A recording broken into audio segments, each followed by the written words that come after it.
মহামতি অনন্তলালকে স্মরণ করে ভারত কথার গ্রন্থি মোচনের 995তম পর্বের আলোচনায় আমরা উপস্থিত হয়েছি। আমরা বলছিলাম গালবের কথা। এই যে গালব চরিত্রটা মহাভারতে ঠিক এইখানে রয়েছে, এই পর্বের মধ্যে। এই গালব সম্পর্কে কিন্তু আরো অনেক কথা আমরা জানতে পারি। আসলে বেদের মধ্যে যদি আমরা লক্ষ্য করি বৈদিক সাহিত্য, তাহলে আমরা যে গালবের কথা নিয়ে আলোচনা করছি তার আরো বিস্তৃত পরিচয় আমরা সেখানে পাই। যেমন গালব মহর্ষি বিশ্বামিত্রের শিষ্য, এবং কোথাও বলা হয়েছে তিনি মহর্ষি বিশ্বামিত্রের পুত্রও বটে, এমনও কিন্তু বলা হয়েছে। তা শিষ্যকে পুত্র বলা চলে, এ নিয়ে কোনো সংশয় বা দ্বিধা বা কোনো প্রশ্ন আমাদের নেই, এটা ঠিক আছে। অনেক সময় শিষ্যকে পুত্র বলা হয়েছে, এখানেও বলা হয়েছে।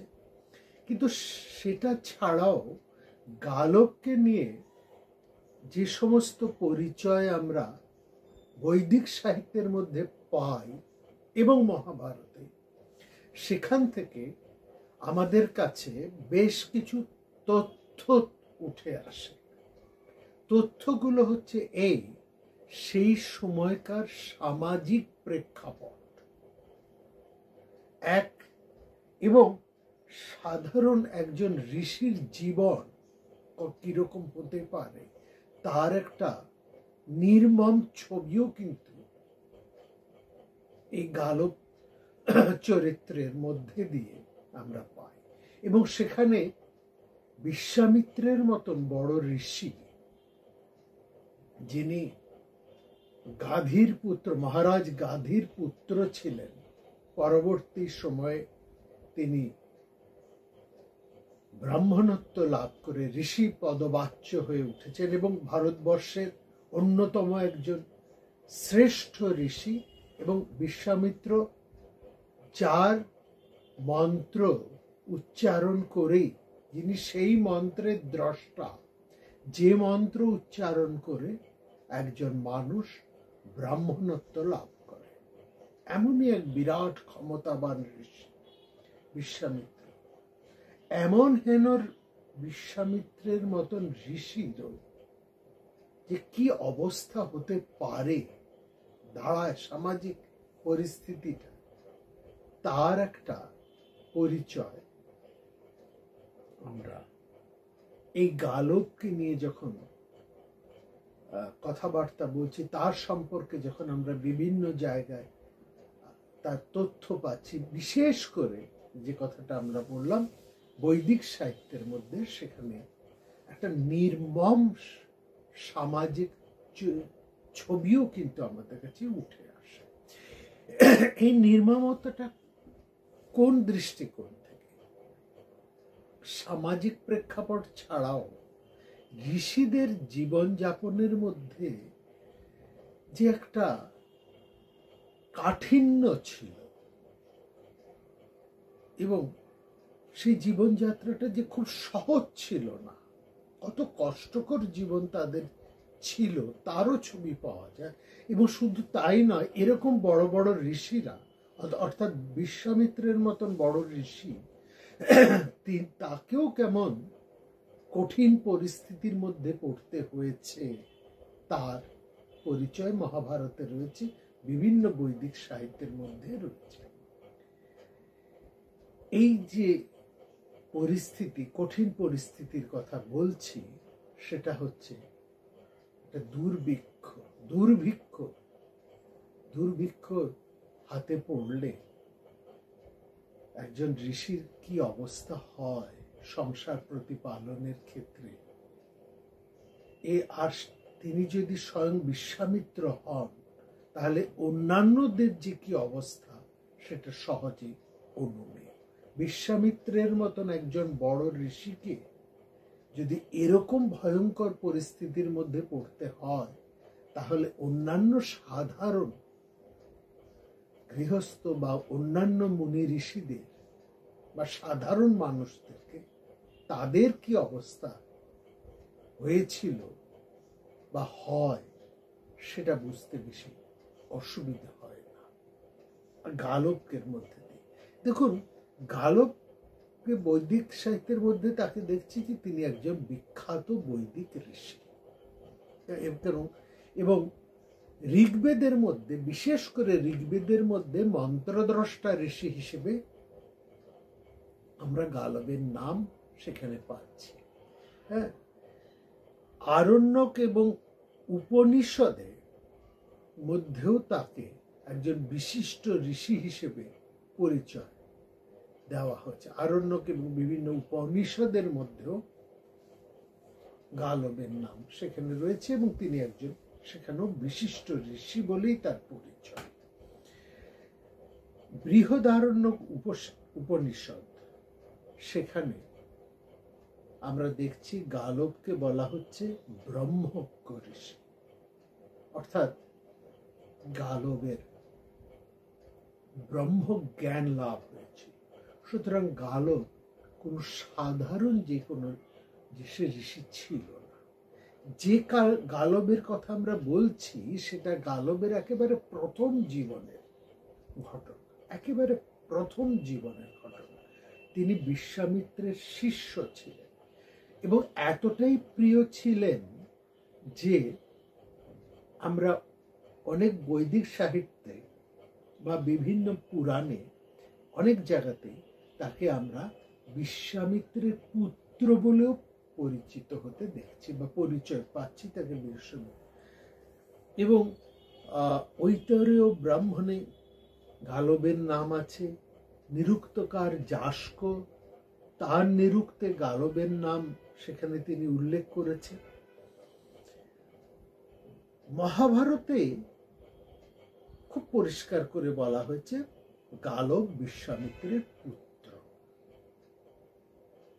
এখানে বুঝতে হবে তিনি শিষ্যও বটে এবং শিষ্য বিধায় তিনি পুত্র, অর্থাৎ শিষ্যত্ব পুত্রত্বে পরিণত হয়েছে। যেমন হয় যে শিষ্যদেরকে গুরু পুত্র সমান বা পুত্র জ্ঞানী তাদেরকে প্রতিপালন করেন, শিক্ষা দান করেন এবং গুরুই শিষ্যদের কাছে পিতার।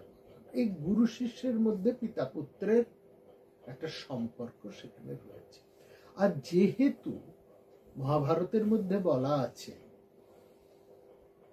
গালবের অর্থনৈতিক অবস্থা খুব বেশি ভালো ছিল না, অত্যন্ত দরিদ্র ঘরের মানুষ তিনি, এই দিক থেকে এই সংবাদটা যখন আমরা পাই তখন আমরা এটা হয়তো বুঝতে পারি গুরু বিশ্বামিত্র তিনি তাকে নিজের স্বীয় পুত্র রূপে গ্রহণ করেছিলেন এবং তাকে শিষ্যত্বে প্রতিষ্ঠা দিয়েছিলেন। তো মহাকাব্যে বিভিন্ন পুরাণে এই গালবকে আমরা দেখছি কৌশিক বিশ্বামিত্র গোত্রীয় এই পরিচয়। বিশ্বামিত্র হচ্ছে কৌশিক গোত্রীয়, বিশ্বামিত্রের আরেক নাম হচ্ছে কৌশিক এবং বিশ্বামিত্র থেকে কৌশিক ধারা। এখানেও আমাদের কোনো সংশয় নেই, এখানেও আমরা খুব পরিষ্কার যে অর্থে একজন শিষ্য গুরুর পুত্র রূপে পরিচিত হন, সেই অর্থে সেই শিষ্য গুরুর গোত্রকে ব্যবহার করে। এরকম একটা ব্যাপার আপনারা দেখবেন কর্ণ করেছিলেন। তিনি যখন তার আসল পরিচয় গোপন করে তিনি পরশুরামের কাছে গেছিলেন, ওই নিজের আসল পরিচয়টাকে সম্পূর্ণ গোপন রেখে পরশুরামের শিষ্যত্ব গ্রহণ করতে যখন গিয়েছিলেন, বা তখন তিনি তার নিজের গোত্র হিসেবে পরশুরামের গোত্র, সেই ভরদ্বাজ গোত্রকেই তিনি উল্লেখ করেছিলেন। অর্থাৎ এটা হয় যে একজন শিষ্য গুরুর পুত্র রূপে, এবং তিনি গুরুর সেই গোত্রকেও ব্যবহার করেন। এখানে গুরু শিষ্যের একটা অত্যন্ত ঘনিষ্ঠতা বা এই যে পিতা পুত্রের যে সম্পর্ক, সেটাকে আরো জোরালো ভাবে প্রমাণ করে।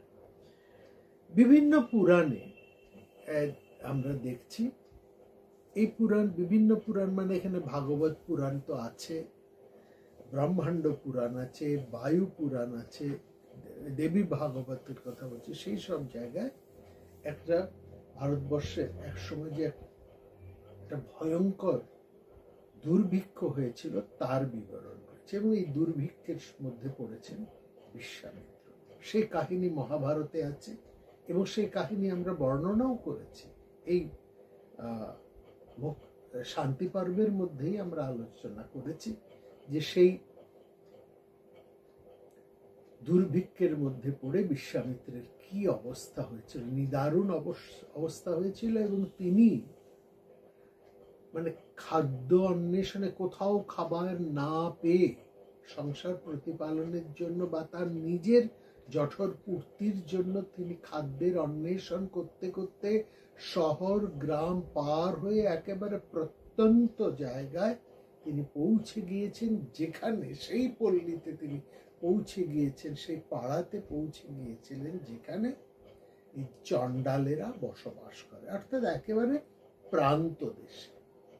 এবং সেখানে গিয়ে আমরা সেই কাহিনী জানি যে বিশ্বামিত্র এক চণ্ডালের বাড়িতে ঘরে উকি দিয়ে তিনি কিছু বাসি কুকুরের মাংস দেখতে পান। সেই কুকুরের মাংস, যেটা ব্রাহ্মণের কোনো মতেই ভোগ্য নয়, এবং তা আবার বাসি, এবং সেটা কুকুরের অত্যন্ত নিকৃষ্ট স্থানের অংশ, সেটি দেখে, এবং সেটি তিনি দেখলেন যে সেই ভয়ঙ্কর চণ্ডাল ঘুমোচ্ছে, এবং সেই চণ্ডালের ঘরের দরজা জানালার ফাঁক দিয়ে তিনি দেখলেন সেই কুকুরের একটা বাসি মাংস ঝুলছে।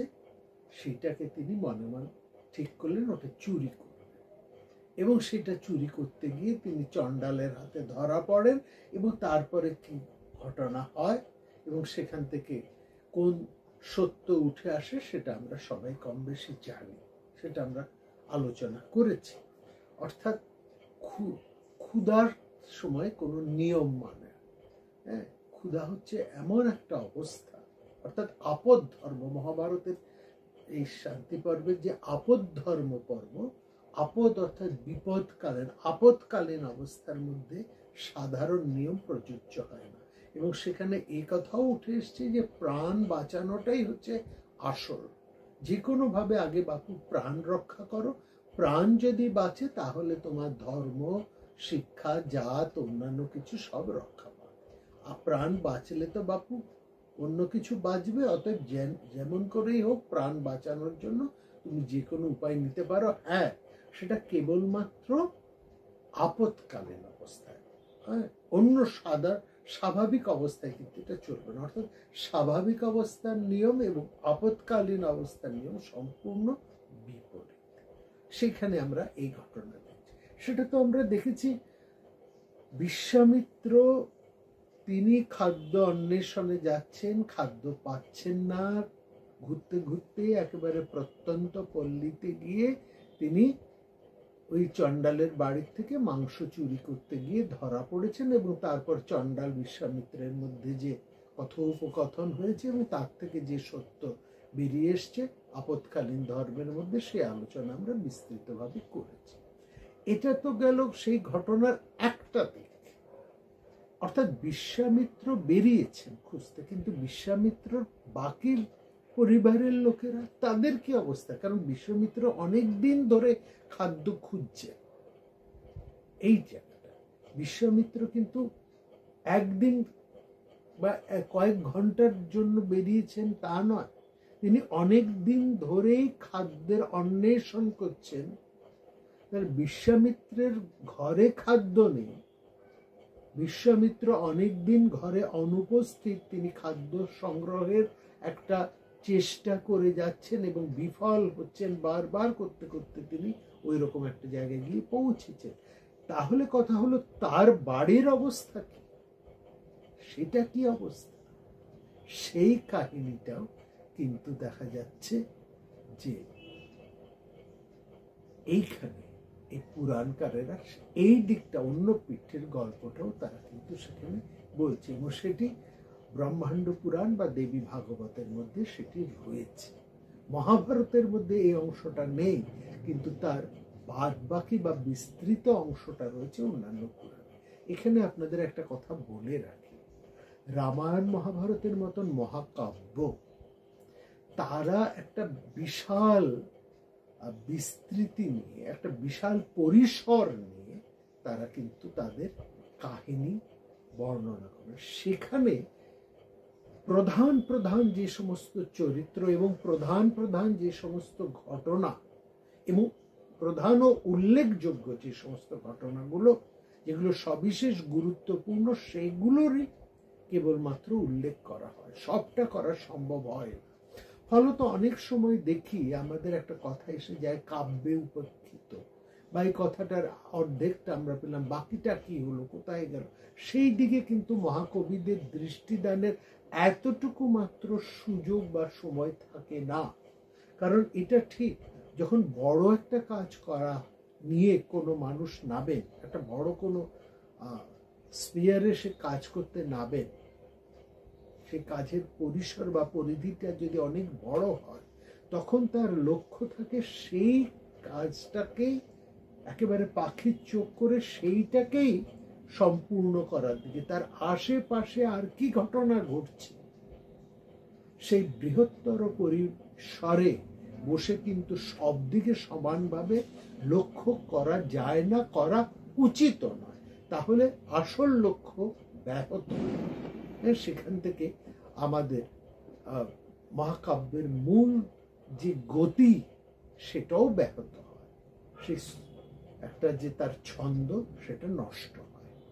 সুতরাং আমরা দেখছি মহাভারতের সঙ্গে, যেটা আমরা মহাভারতের আলোচনায় একেবারে প্রথম দিকে বারবার আমরা বলতাম যে মহাভারত পড়তে হলে কেবলমাত্র মহাভারতের মূল গ্রন্থ পড়লেই হবে না, সেখানে মহাভারতের যে বিভিন্ন পার্টগুলো আছে তাকে যেমন অনুসন্ধান করে দেখতে হবে, সেই সঙ্গে অন্যান্য যে সমস্ত প্রধান এবং অপ্রধান পুরাণগুলো রয়েছে, সেই পুরাণগুলোকে খুব বিশেষ করে কিন্তু লক্ষ্য করতে হবে, এবং সেই সঙ্গে সঙ্গে সেই সময়কার স্মৃতি শাস্ত্র অর্থাৎ সামাজিক আইন সম্পর্কিত যে সমস্ত গ্রন্থ রয়েছে, স্মৃতিশাস্ত্র, সেগুলোকে বিশেষ করে দেখতে হবে। আর ওই সময়ের সম্পর্কিত অন্যান্য সাহিত্য রচনা, সেটা বৈদিক সাহিত্যের মধ্যে হতে পারে কিংবা পরবর্তী সময়ে অন্যান্য কবিরা সেই সম্পর্কে যা কিছু রচনা করেছেন, তার মধ্যেও আমাদেরকে গভীর মনোনিবেশ করতে হবে। এই সমস্ত জায়গা থেকে পর্যালোচনা করে তবে আসল তথ্যটাকে আমরা তুলে নিয়ে আসতে পারি, এইটা হচ্ছে সবচেয়ে বড় কথা।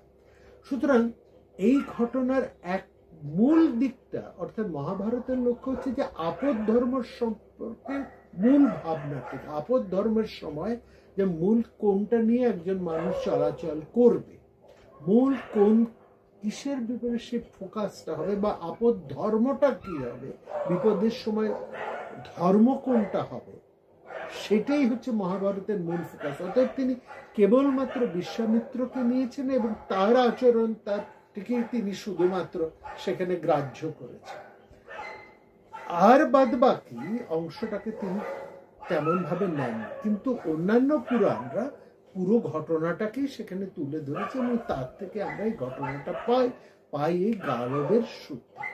সেই যে অন্যান্য পুরাণগুলো রয়েছে মহাভারত বাদে, হরিবংশ পুরাণ কিংবা ব্রহ্মাণ্ড পুরাণ, বায়ু পুরাণ বা দেবী ভাগবত, সেই জায়গাতে বলা যাচ্ছে যে বিশ্বামিত্র যখন স্ত্রীপুত্র সবাইকে ছেড়ে কৌশিকী নদীর তীরে কঠোর তপস্যায় নিরত, সেই সময়ে ভয়ঙ্কর দুর্ভিক্ষ দেখা দিয়েছে। এবার বিশ্বামিত্রের স্ত্রী তিনি তো সন্তানদেরকে নিয়ে রয়েছেন এখানে, তার অনেক সন্তান শিষ্যদেরকে তিনি রয়ে নিয়েছেন।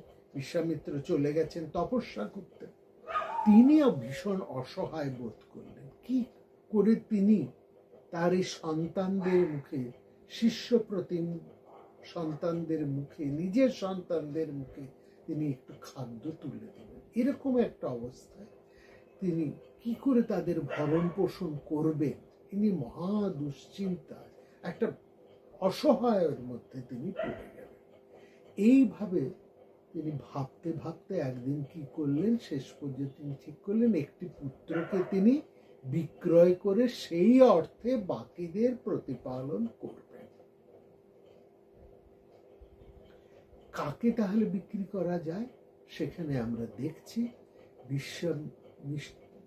বিশ্বামিত্রের স্ত্রী তিনি যে পুত্রটিকে গলায় দড়ি বেঁধে বাজারে বিক্রি করতে নিয়ে যাচ্ছেন, এবার ভেবে দেখুন ঘটনাটাকে কতটা মর্মান্তিক। সেখানে পুরাণকারেরা বলছে এই পুত্রটি হচ্ছেন বিশ্বামিত্রের মধ্যম পুত্র এবং তার নাম হচ্ছে গালো। তাকে গলায় দড়ি দিয়ে বেঁধে বিশ্বামিত্রের স্ত্রী তাকে হাটে চললেন বিক্রি করতে, এই জায়গায় দেখুন। এবং সেখানে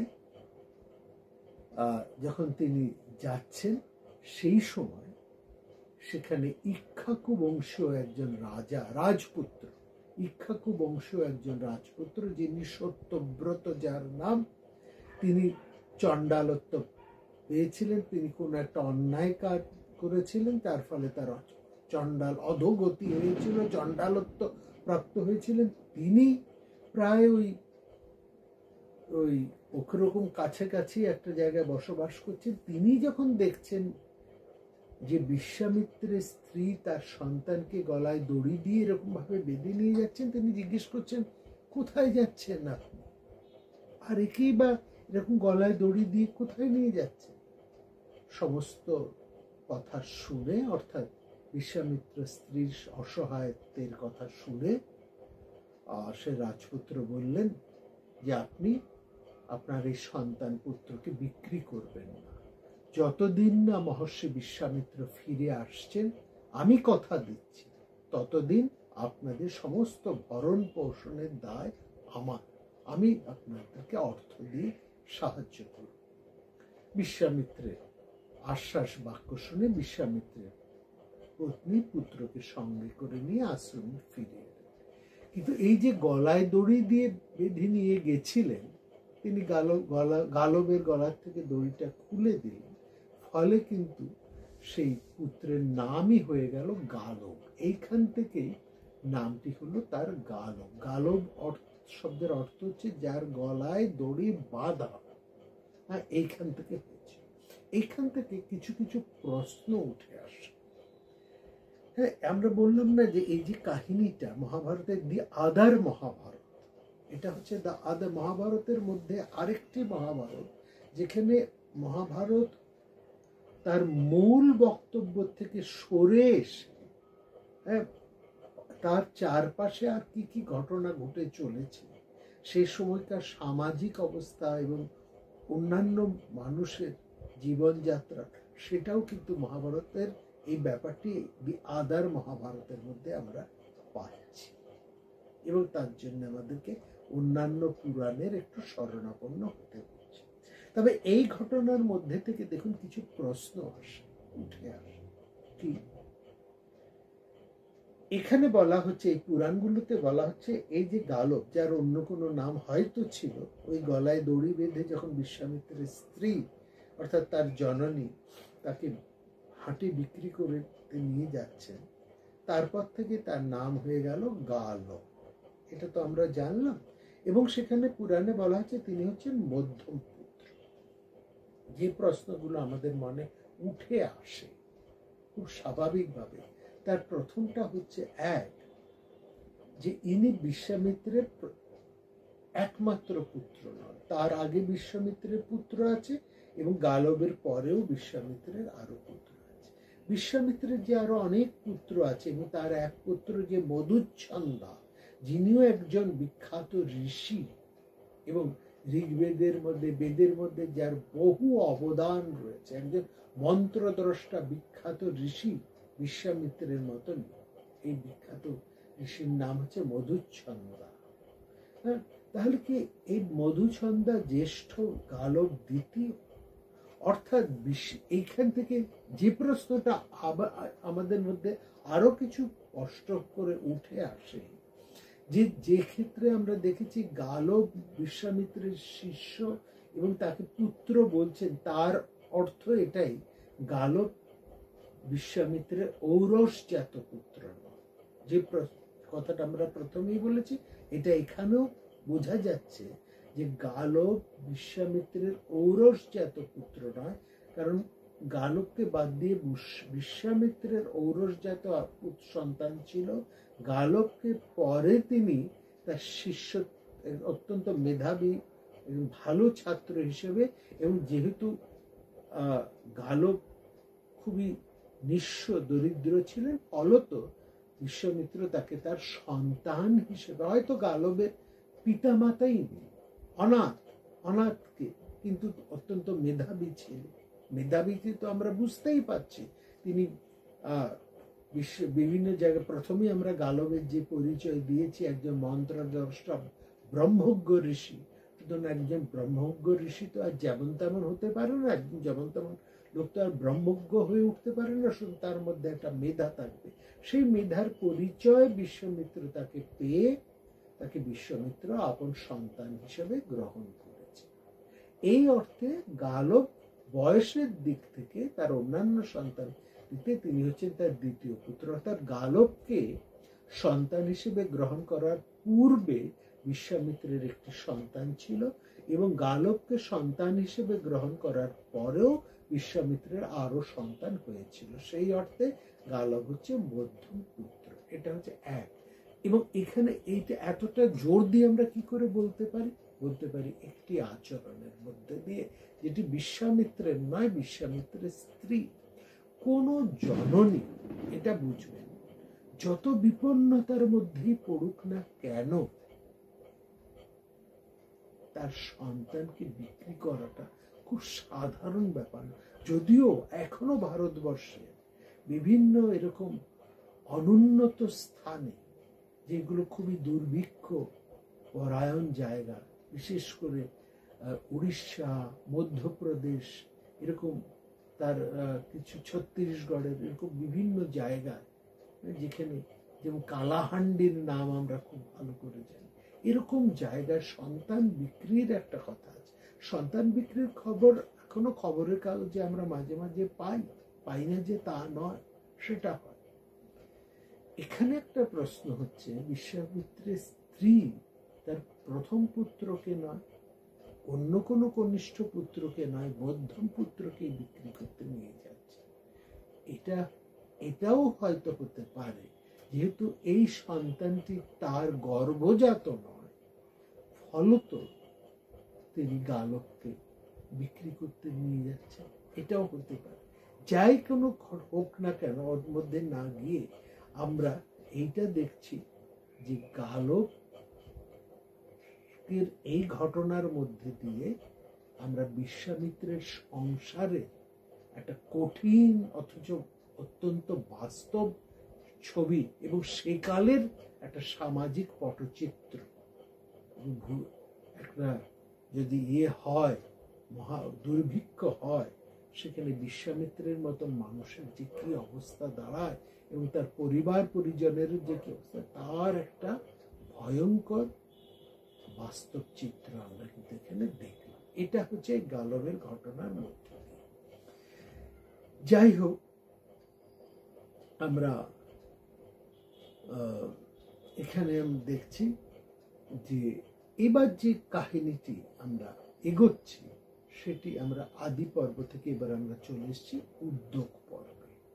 এই উদ্যোগ পর্বে এই গালবের কাহিনীটি বর্ণনা করা হয়েছে, যেখানে বিশ্বামিত্র গুরু, গালব তার শিষ্য, এবং তিনি গুরুকে কিছু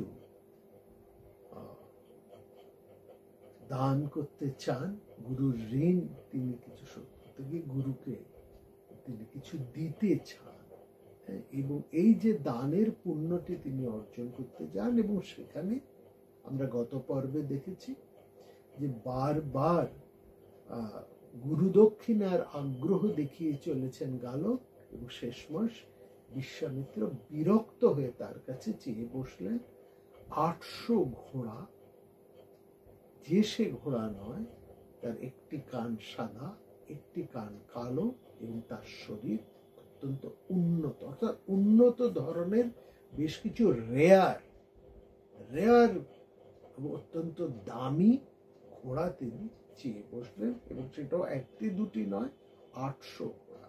অর্থাৎ বিশ্বামিত্রের মধ্যে এখানে তার পূর্ব সংস্কার বেশ ভালো মতন জেগে উঠেছে। ব্রাহ্মণত্ব লাভ করেছেন বটে, কিন্তু তার সংস্কারের মধ্যে যে ক্ষত্র ভাব আছে সেটাও আমরা ভালো করে লক্ষ্য করেছি, যেটা আমরা গত পর্বে বিস্তৃতভাবে আলোচনা করেছি। এই যে ঘটনা, গালবের এই যে ঘটনা, এটি মহাভারতে বলা হচ্ছে একটি বিশেষ তাৎপর্য। সেটা কি না, সেখানে বলা হচ্ছে যে একটা বিপরীত পরিস্থিতির মধ্যে থেকে বলা হচ্ছে দুর্যোধন পাণ্ডবদের রাজ্য লাভ, মানে রাজ্যকে যেন তেন প্রকারে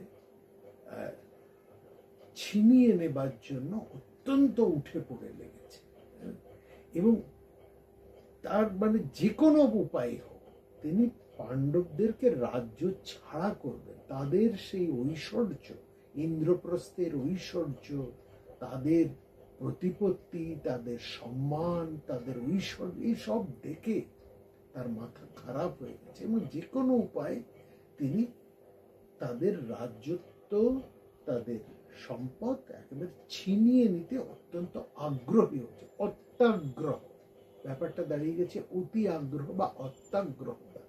সেই সময় যে নারদ তখন কিন্তু উপস্থিত হয়ে দুর্যোধনকে সাবধান করেছিল যে দেখো বাপু,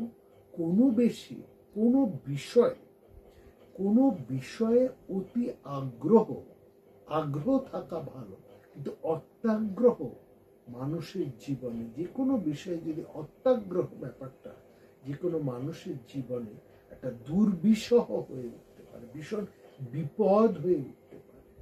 এবং সেখানে যে কাহিনীটি বলেছিলেন সেটি হচ্ছে গালবের কাহিনী। এটি মহাভারতে ঠিক এইভাবে উঠে এসেছে। এই গালবের কাহিনীটিকে ধরে এবং অন্যান্য জায়গায় অনুসন্ধান করতে গিয়ে আমরা গালব সংক্রান্ত এই বিভিন্ন তথ্য আমরা পাচ্ছি, সেটাই আপনাদের কাছে ক্রমান্বয়ে তুলে ধরব। এখানে যে মুহূর্তে বিশ্বামিত্র কথা গালব শুনলেন, তাকে ওইরকম একটা ঘোড়া, ওরকম 800 ঘোড়া দিতে হবে, তার মুখ একেবারে শুকিয়ে গেল। তার ধারণা ছিলই না যে দক্ষিণা দানের ফল এরকম মারাত্মক হতে পারে। কিন্তু তিনি দক্ষিণা দিতে চেয়েছেন, কিন্তু গুরু যে তার কাছ থেকে এরকম ভয়ঙ্কর জিনিস চেয়ে বসবে সেটা তার সুদূর কল্পনার মধ্যেও ছিল না। সেই থেকে তার অবস্থা একেবারে ভয়ঙ্কর হয়ে উঠল। তিনি উঠতে পারেন না, বসতে পারেন না, তার খাওয়া দাওয়া মাথায় উঠলো, ঘুমোতে পারছেন না। এবং বলছেন মহাভারত, নাস্তে না শ্বেতে না আহারং কুরু গালবস্তা। তিনি শুতে পাচ্ছেন না, ঘুমোতে পাচ্ছেন না, অর্থাৎ খাওয়া দাওয়া ঘুম সব তার মাথায়। চিন্তায় দুঃখে তার শরীর একেবারে ফ্যাকাশে হয়ে গেল, এবং তিনি এটা বুঝতে পারছেন না যে কার কাছে গেলে কিভাবে তিনি এই বিপদ থেকে মুক্ত হতে পারেন। তার তো এমন কোনো বন্ধু নেই যার অনেক টাকা পয়সা আছে, মানে অত্যন্ত ধনী এমন কোনো বন্ধু গালবের ছিল না যার কাছে গিয়ে তিনি অর্থ লাভ করতে পারেন এবং সেই অর্থের বিনিময়ে তিনি ওইরকম 800 ঘোড়া ক্রয় করে গুরুকে দক্ষিণেশ্বরক দিতে পারেন। ফলত যত সময় যাচ্ছে, যত অপারগতা তার কাছে একেবারে স্পষ্ট থেকে স্পষ্টতর হয়ে উঠছে, হ্যাঁ, ফলে তার মনের মধ্যে একটা দুশ্চিন্তা, ভয়, এবং তিনি ঋণী, গুরুর কাছে ঋণী হয়ে যাচ্ছেন, এবং যা তিনি প্রতিজ্ঞা করেছেন সেটা না দিতে পারার জন্য যে তিনি একটা মিথ্যেবাদী বলে প্রমাণিত হয়ে যাবেন, এটাও তার কাছে বিরাট দাঁড়িয়ে পড়ল। এবার কি করেন গালব? তিনি এরকম ভাবতে ভাবতে একদিন আর কোনো উপায় না দেখে তিনি একেবারে স্বয়ং শ্রী বিষ্ণুর শরণাপন্ন হলেন। বিষ্ণুর শরণাপন্ন হওয়া মাত্র সেখানে আমরা দেখলাম বিষ্ণুর বাহন গরু তিনি এসে উপস্থিত হলেন গালবের কাছে। গরুরের কাছে গালব তার সমস্ত সমস্যার কথা একেবারে সবিস্তারে খুলে বললেন। সব শুনে গরুর বললেন, ঠিক আছে, তুমি আমার পিঠে উঠে বসো, চলো দেখা যাক কি চল। এই বলে গরুর গালবকে নিয়ে একবার পূব দিকে, একবার পশ্চিম দিকে, একবার উত্তর, একবার দক্ষিণ, একবার চতুর্দিকে তিনি ভ্রমণ করতেন, কিন্তু কোথাও সেই 800 ঘোড়ার সন্ধান গালব পেলেন না। এবার এরকম একটা অবস্থায় তিনি যখন ফিরে আসছেন ওই গরুরের সঙ্গে করতে, যেখানে মাত্র তিনি নামলেন, ঠিক সেইখানে নেবেই দেখলেন সামনে দাঁড়িয়ে আছেন বিশ্বামিত্র। বিশ্বামিত্রকে দেখে গালব তো চমকে উঠল, আর বিশ্বামিত্র কোন রকম ভনিতা না করে তাকে সবাই বলে, কি হে, তোমার 800 ঘোড়া কি হলো? দেখো, আমি তো তোমার কাছে চাইনি, তুমি দেবে, দক্ষিণা দেবার জন্য ব্যস্ত হয়ে উঠেছো, এখন সময় তো অনেক কাটালে, অনেক দিন তো হলো, কই তুমি তো প্রতিজ্ঞা করেছো, আমি তো তোমার কাছে চাইনি, তুমি দেবে, কি দেবো কি দেবো করে তুমি মাথা খারাপ করে দিয়েছিলে, এবার আমি আমার সেই দাও, সময় তো অনেকটা হয়ে গেল। হ্যাঁ, যস্তার্থ প্রতিজ্ঞাত মামোদিজ, তুমি যা প্রতিজ্ঞা করেছো তা পালন করলো, আর দেখো আমি বেশি দিন আর এর জন্য অপেক্ষা করতে পারবো না, দিতে হয় অত্যন্ত তাড়াতাড়ি, তুমি এগুলোকে আমাকে দিয়ে। বিশ্বামিত্র চলে গেল। গরুরও বুঝলো যে গালবের উপর ভরসা করলে হবে না। গরুর তখন কি করা যায়? গরুর তখন ভাবেন যে আচ্ছা, এমন একজন বড় মানুষের কাছে যেতে পারে যার কাছে অনেক টাকা পয়সা, ধন দৌলত আছে, এরকম কোনো মানুষের সন্ধান যে গালবের নেই, বা গালবের আর কোনো উপায় নেই, এটা গরুর ভালো মতন বুঝে গেছে। এবার গরু নিজে নিজেই চিন্তা করতে লাগলেন গালবকে কার কাছে নিয়ে যাওয়া যায়, যেখানে গেলে গালব তার এই সমস্যা সমাধান করতে পারে। অর্থাৎ এমন একজন ধনী মানুষের কাছে নিয়ে যেতে হবে যেখানে গেলে তিনি সেই ধনী মানুষের কাছ থেকে প্রচুর অর্থ সাহায্য পাবেন, যার সাহায্যে গালব এরকম 800 উৎকৃষ্ট অশ্ব তিনি কিনতে পারেন। এই কথা ভেবে গরুর বলে, ঠিক আছে, চলো, আমার একজন পরিচিত বিখ্যাত রাজা আছেন, তার কাছে চলো। তার নাম কে না জানে সেখানে, তিনি হচ্ছেন চন্দ্রবংশের নহুষ পুত্র যজাতি। যজাতিকে কে না জানে? যজাতি একজন পরাক্রান্ত রাজা, তিনি একজন সম্রাট। তার কাছে গালব যাবার কথা ভাবতেই পাচ্ছে না, এবং তিনি এখন অত্যন্ত বৃদ্ধ হয়েছেন, তার পুত্রদেরকে তিনি এখন রাজ্যে প্রায় প্রতিষ্ঠা করেছেন, কিন্তু বলছে যে ঠিক আছে, তুমি গালবকে বললেন যে চিন্তা করতে হবে না, মহারাজ যজাতির সাথে, গরুর বলছেন যে মহারাজ যজাতির সাথে আমার ভালো সখ্যতা আছে, তুমি তার কাছে গিয়ে প্রার্থনা করো, নিশ্চয়ই আমার কথা তিনি ফেলতে পারবেন না, তোমার একটা হিল্লে হয়ে যাবে। আমরা দেখলাম এই কথা বলে গালবকে নিয়ে গরুর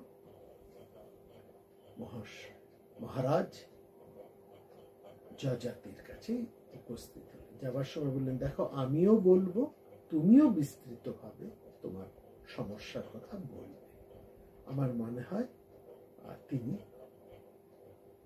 তোমার এই সমস্যা সমাধান করতে পারবে। সদস্যাতি মায়া চৌক্ত ভাবতা চ আর্থিতাশ্রয়। যযাতি কাছে গরুর গালব নিয়ে উপস্থিত হলেন।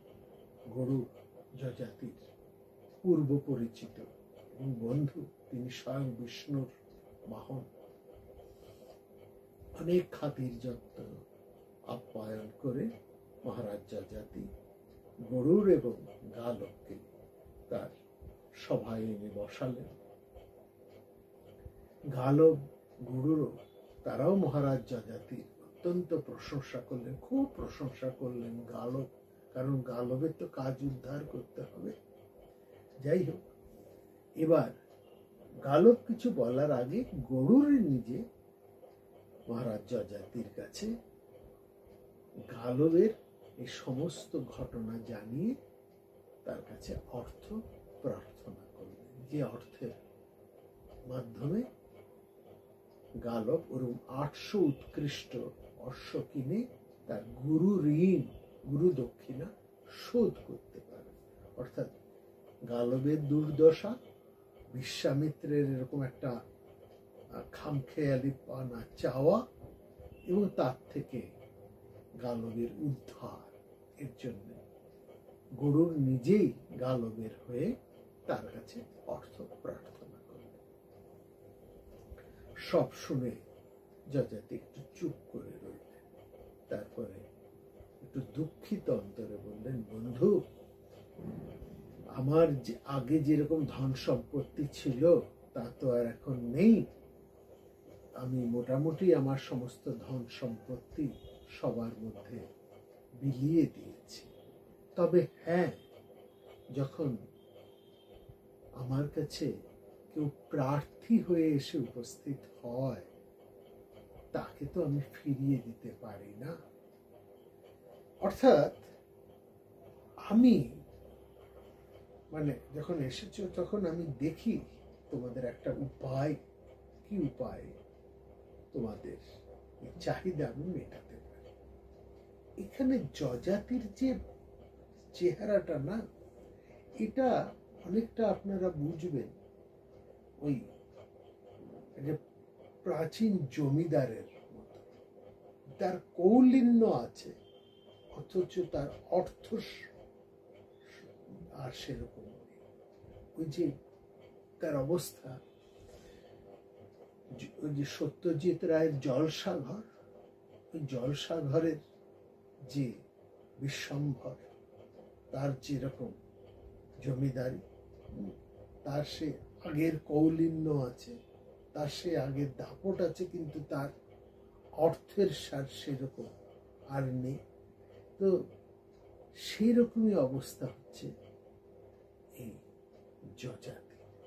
তার এককালে প্রচুর কৌলিন্য অর্থ সম্পদ ছিল, এখন তিনি তার সমস্ত পৌত্রদের মধ্যে, অন্যান্যদের মধ্যে বিলিয়ে টিলিয়ে দিয়ে তিনি এখন মোটামুটি একটা অবসর জীবন ভোগের জন্য প্রস্তুত হচ্ছে। তার সেই যা আগে অর্থ সম্পত্তি ছিল সেগুলো তিনি ভাগ বাটোয়ারা করে দিয়েছেন। কিন্তু হলে কি হবে, তার মেজাজটা তো সেই রকমই রয়েছে, সম্রাটীয় মেজাজ, তাই না? তার কাছে প্রার্থী এসে সম্রাটের কাছে দাঁড়াচ্ছে, আর সেই প্রার্থী যে সে নয়, তার অত্যন্ত পরিচিত এবং সখা গরু, তিনি এসছেন, আর সঙ্গে নিয়ে এসছেন একজন ব্রাহ্মণকে। সে যাচনা করছে ব্রহ্মচারী প্রার্থী, একজন ব্রহ্মচারী ব্রাহ্মণ প্রার্থী হয়ে এসে দাঁড়িয়েছে। তাকে সে খালি হাতে সম্রাট যযাতির কাছ থেকে ফিরে যাবে, এটা হয় না। যযাতি বললেন, না, দেখো তোমাকে একটা উপায় করতে পারি। আমার ঘরে অত্যন্ত রূপ ও গুণ সম্পন্না, যযাতির কথাটা লক্ষ্য করুন, তিনি বলছেন না আমার কন্যা, তিনি বলছেন আমার ঘরে অত্যন্ত রূপ গুণ সম্পন্না অতি সুলক্ষণা এক কন্যা আছে, তাকে আমি তোমাদেরকে দান করছি। সেই কন্যাকে নিয়ে যাও, তাকে দেখলে কেউ ফেরাতে পারবে না। এবং দেবতা, দানব, গন্ধ, যক্ষ, রাক্ষস প্রত্যেকেই তাকে কামনা করে, এত অপরূপা সে। সদা দেব মনুষ্যানাম অসুরানাঞ্চ গাল, গালকে বলছে তুমি ওকে নিয়ে যাও। এবং সে এত অপরূপা, তাকে সর্বলোকের মানুষ, দেব, মানুষ, গন্ধর্ব, রাক্ষস সবার কাছে তিনি অত্যন্ত যাচনীয়, অত্যন্ত কামনীয়। এবং একে তোমরা নিয়ে যাও, এই মেয়েটিকে নিয়ে এমন একজনের কাছে দাও, সে এই কন্যার মাধ্যমে পুত্র লাভের সুখ লাভ করবে, অর্থাৎ বংশকর পুত্র লাভ করবে, এবং তার বিনিময়ে তোমার অভীষ্ট সে সাধন করবে, অর্থাৎ তোমার সে অশ্ব লাভ হয়ে যাবে। এই শর্তে তুমি আমার কন্যাকে নিয়ে এমন একজনের কাছে যাও, তাকে এই কন্যাটিকে তুমি এই কন্যাটিকে দান করো, এই আমার ঘরে যে কন্যাটি আছে তাকে দান করো, এবং তার বিনিময়ে, তাকে দানের বিনিময়ে তুমি তোমার অভীষ্ট পূরণ করো। এই হচ্ছে মোটামুটি ঘটনা।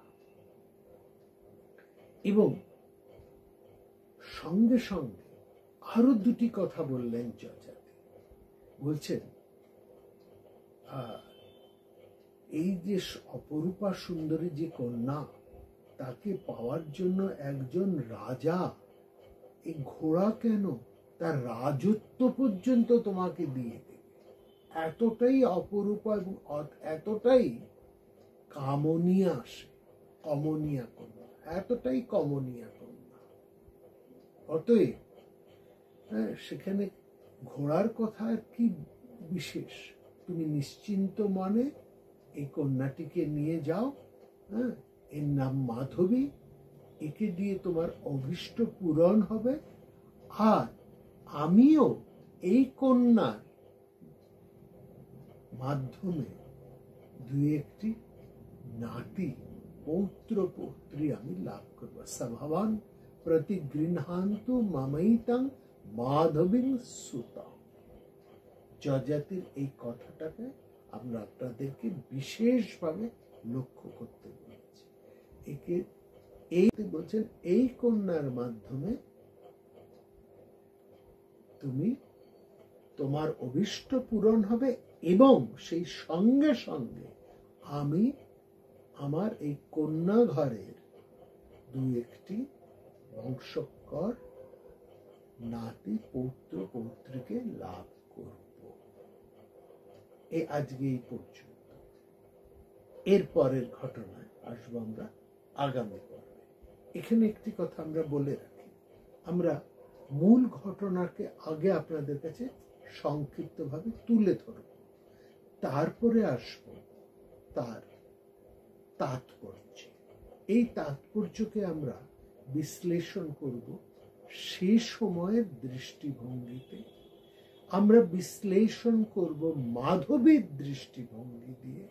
মাধবীর যে সমস্ত কথাবার্তা তিনি বলেছেন সেইগুলোকে অন্য কোনো দৃষ্টিভঙ্গির মধ্যে দিয়ে, যেভাবে কাহিনীটিকে সেখানে বর্ণনা করা হয়েছে, সে সময়কার সামাজিক অবস্থান, সামাজিক রীতিনীতি, সেই সময়কার সামাজিক ব্যবস্থা, এবং তার চাইতেও বেশি আমরা গুরুত্ব দেব সেখানে দাঁড়িয়ে স্বয়ং মাধবী কি বলছেন, কি আচরণ করছেন, এবং কেমন ভাবে তিনি এই পুরো বিষয়টাকে দেখছেন, সেটাকে নিয়ে আসছি আমরা আগামী পর্বে। प्राणाराम प्राणाराम प्राणाराम।